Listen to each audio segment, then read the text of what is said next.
গাওয়াটা কিভাবে বানাই এটা দেখতে হবে। হ্যালো, আসসালামু আলাইকুম। নতুন একটা ভিডিও। আজকে আবারও গাওয়া দেখেন কিভাবে বানাই। তো এই যে গাওয়ার জন্য মুদিরের রুমে চলে আসলাম। এখান থেকে গাওয়াটা আমি নিয়ে যাব। গাওয়া, এই যে গাওয়া দেখতে পাচ্ছেন। চলেন যাই গাওয়া বানাইতে। গাওয়াটা কিভাবে বানাই এটা দেখতে হবে। প্রথমে এখানে আসলাম, এখন এই যে আমি পানিটা হিট করে দিতেছি। আর এই যে মগটা দেখতেছেন, মগে নিতে হবে সুন্দর করে।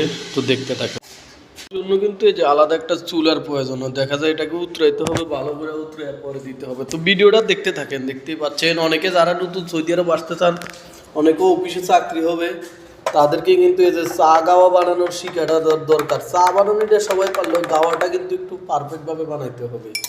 তো দেখতেছেন, অবশ্যই এটা বানানি শিখে আসবেন। এখানে আসলে শিখে হয়ে যাবে, আমিও শিখছি এখানে। তো এটা দেখা যায়, দেখেন বন্ধুরা, এটা কি গাওয়া। আর গাওয়া খেয়াই কারা? সৌদিরা। দেখতেই পাচ্ছেন প্রতিদিনের মতো আজকে আবারও গাওয়া বানাইতেছি। তো কেমন হচ্ছে অবশ্যই কমেন্ট। দেখতে পাচ্ছেন গাওয়া বানানো কমপ্লিট। তো চলেন যাই গাওয়াটা দিয়ে আসি। সাথে থাকবেন না, ভিডিওটা লাইক করে দিবেন, ঠিক আছে?